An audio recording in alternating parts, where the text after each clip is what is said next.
Hi everyone, welcome back to my channel.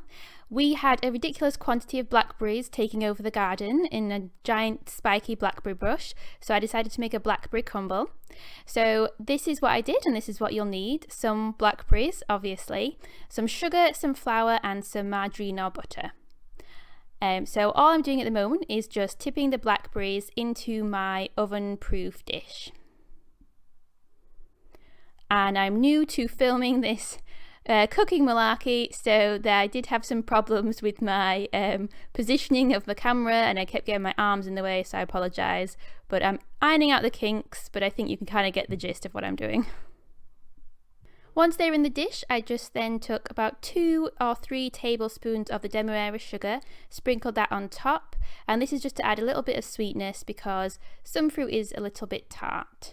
This is not a healthy dessert by any means. I know it seems healthy because it's got fruit in it, but it's just full of sugar and fat. And then I did the same thing with some water. I just took about 3 tablespoons of water and just added that just to add a little bit of extra liquid when it's cooking. And I moved everything to the side so that I could start work on the crumble.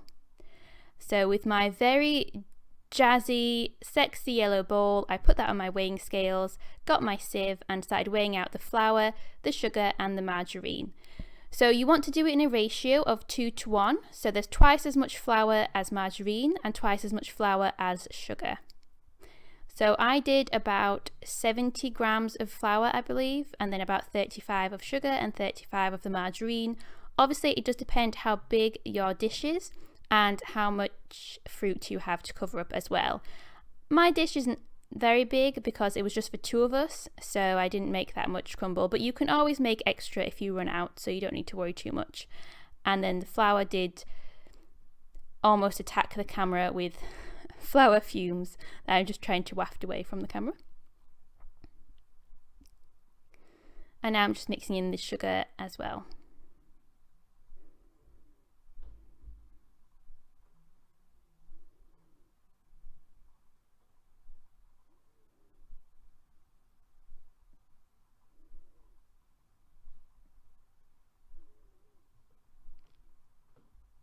And then the margarine, and if you are using butter, then it's probably a good idea to leave it out in the kitchen just at room temperature for a little bit initially, just to make it a bit softer, because you will need to knead it, because you do end up turning all this into breadcrumbs, so you don't want it to be super cold and hard.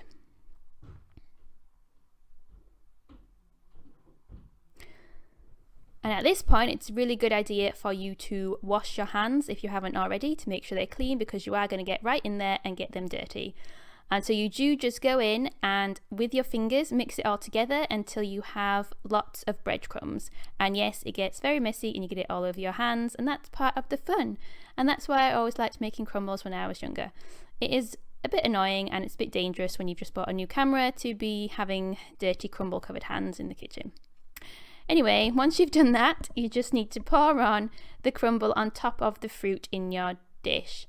And I do think that I ended up not having enough crumble actually, and I had to sneakily make some more, but like I said, there's no problem with doing that. It's pretty easy, and you just want to make sure that all your fruit is covered up. So you don't want to have a super thick layer of crumble, but you just want to make sure that you can't see any of the fruit.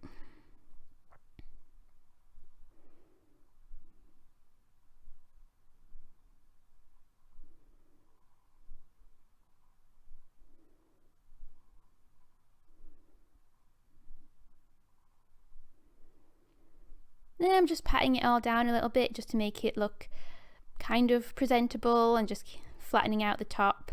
And this is what it looks like when it's finished but not yet cooked. And then it just needs to go into the oven for about half an hour at 180 degrees, and then it is delicious.